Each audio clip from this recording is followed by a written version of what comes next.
To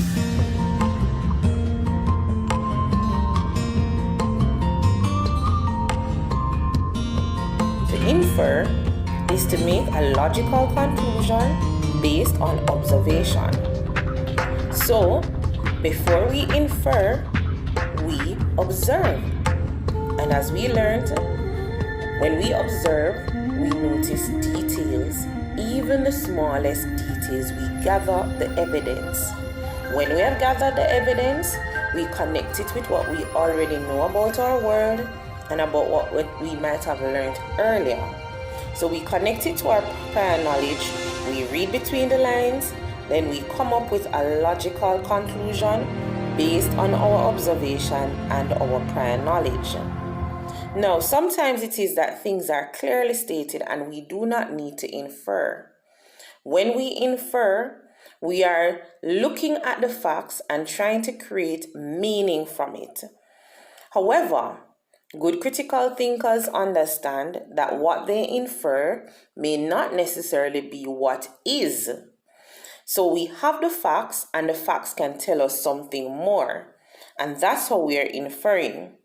So good critical thinkers will say, I can infer that, or they use the clues to think, to judge and speculate, and use words like maybe, perhaps, it could be that, or this could mean that.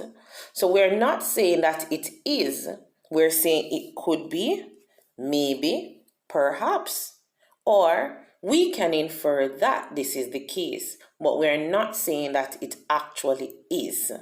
However, it's an active part of critical thinking that we must infer.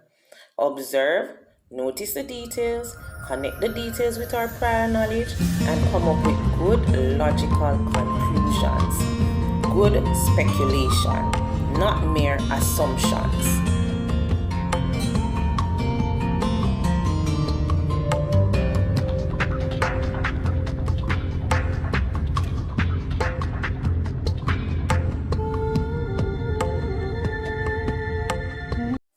Sometimes we confuse these two words, imply and infer.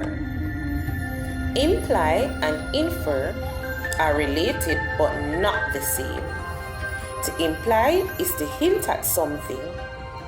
It relates to giving information with clues within it for meaning. To infer, however, means to make an educated guess after receiving the information.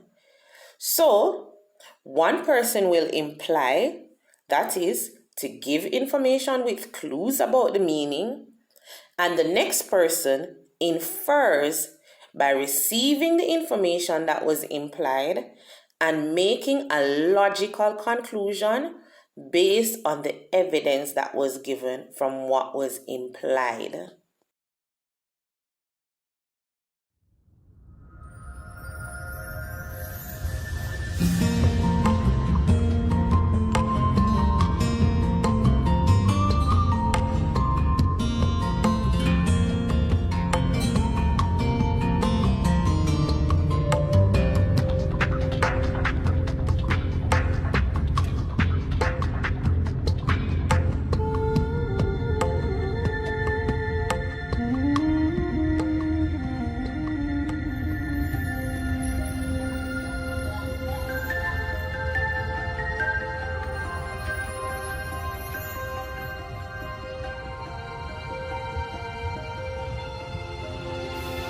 Let's infer from these texts. Number 1. The cat meowed when he heard the door open and he ran. He was so hungry. Question 1. What did the cat want? Let's first observe. We can observe the following. 1. A door was open. 2. The cat meowed when he heard the door open. 3. He ran. 4. He was hungry. We cannot infer that the cat ran through the door because there is no evidence to support that. We cannot suggest why he ran as well.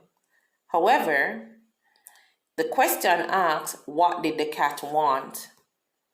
Hungry people and hungry things require to be fed. So the only thing that the cat wanted was food. Text 2. It was so hot and my snack was melting. I had to eat it very fast. Question 2. What was the snack? Let's first observe. 1.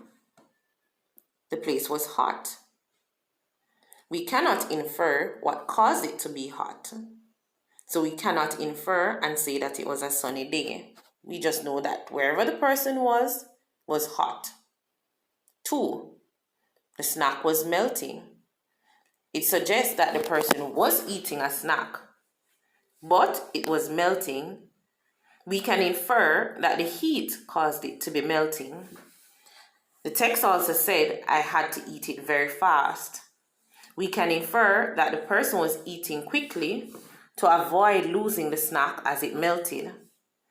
We can therefore infer that the snack was something that has a semi-solid or solid state but can easily turn to liquid with heat.